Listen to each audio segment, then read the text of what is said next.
ready for change? Yeah. We want it now? Yeah. Now!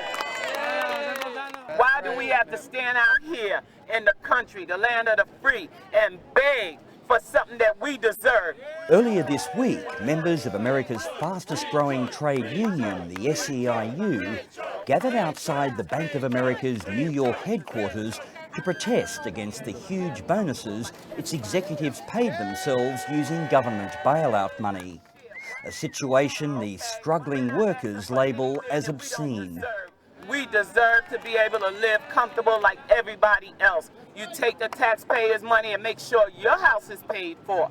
But here we are losing our homes. What especially irks this group and many others like it in the US is the way in which America's largest financial groups are being rewarded with government help for their bad business judgments, while tens of thousands of Americans are losing their homes. Our country, and unfortunately we spread it to the rest of the world, follow this market worshipping, privatizing, deregulating, trickle-down economic philosophy, and it failed. Now let me tell you the story about Ken Lewis. As head of the SEIU, Andy Stern has become the most outspoken union leader in America. And he's leading a charge to reclaim and remodel the country's financial system before it spirals out of control.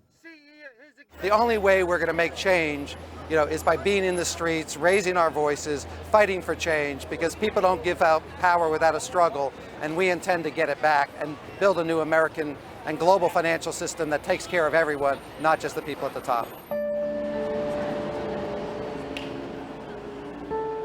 In the heart of New York's financial district, the epicenter of the global crisis, tourists still line up eagerly to have their photo taken with that iconic emblem of American economic clout, the Wall Street Bull.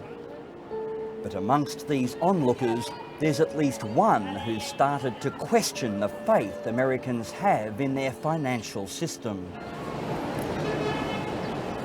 There was no question that things were going to slow down. They couldn't continue to move at the pace that they were. Jose Gonzalez is a former hedge fund manager who has learned some hard lessons from the excesses of America's casino-style capitalism. For several years, he was coasting on a high, but with his fund leveraged way beyond its capacity to repay, the global credit crunch soon made its mark, and by January, he was out of a job. The markets were moving much quicker than people could react. And that's what happens. That's when you see these huge gaps down in prices and in the markets, and people start to get scared. And then when they can sell, they try to sell, but then it's not at the price that they were thinking. And then they have to, try and push everything out the door. And, only so many things can go out. And the downward spiral just happens when everybody goes rushing for the door.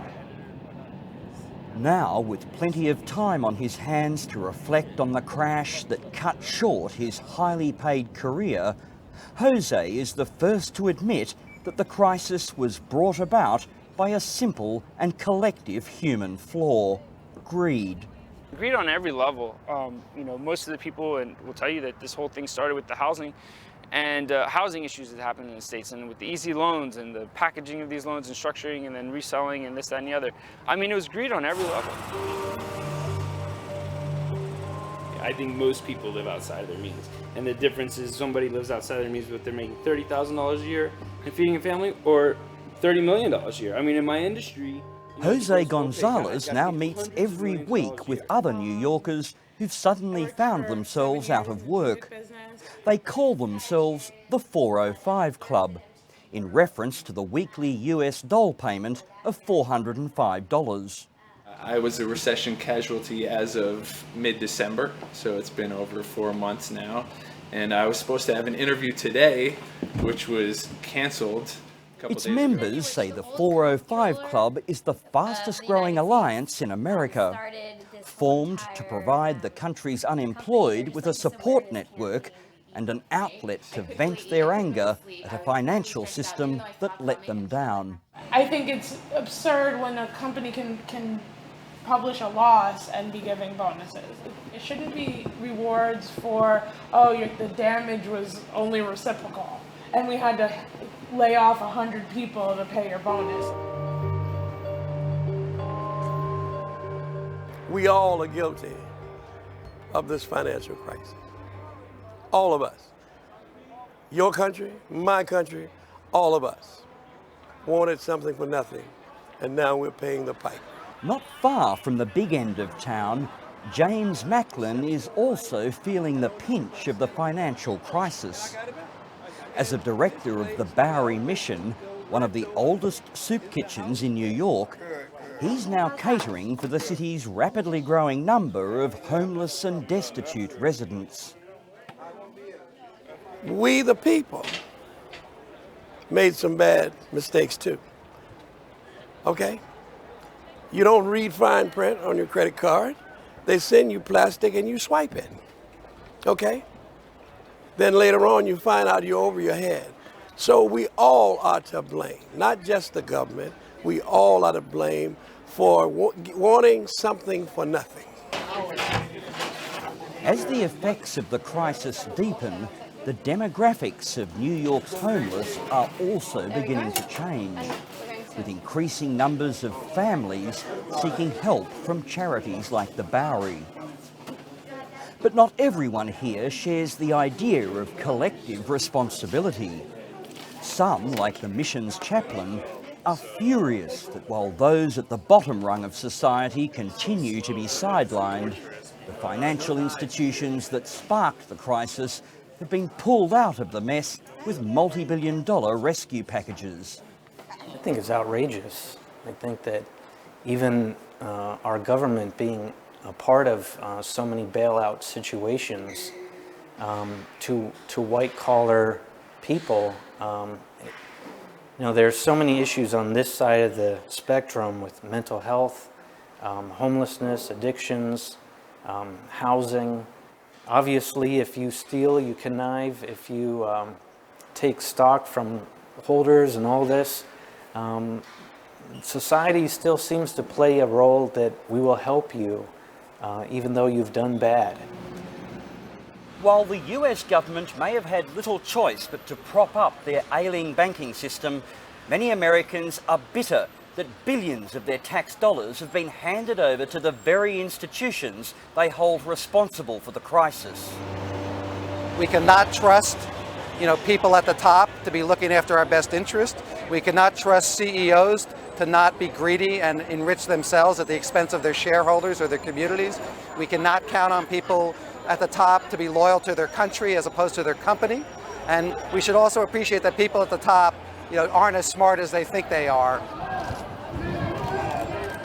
Union boss Andy Stern is hoping that President Obama can eventually bring America's banking system to heel. In the meantime, he and thousands of his union members are continuing to exert pressure on those they hold responsible. I'd like you to deliver this to the Bank of America and tell them that consumers, taxpayers, Americans need them to change how they handle credit cards, need them to have new leadership, need them to stop foreclosure. It's time for change to make this economy that works for everyone. Thank you very much for taking this on behalf of all of us. Thank you very much. In a global economy, we are not going to build it by rewarding CEOs and having the gap between the rich and the rest of the population grow so wide and so fast. And so we had an economy built around, tricks, around people not being responsible to their communities and to shareholders and just shoving as much money in their pocket as they possibly can, and here we are. With tent cities reminiscent of the Great Depression starting to appear across the country and queues of the poor and hungry growing fast, there's a growing chorus calling for a reassessment of the American dream and the desire and greed that drives it. What do you think other countries can learn from this experience and learn from America? Then we're going to have to tighten our belt and spend what we really can afford and not become too extravagant in what we do. We have to go back to the old landmark, starting new. We can't turn it around bickering and fussing about mistakes. We got to throw mistakes in the river and say, okay, let's regroup. Let's rebuild this thing.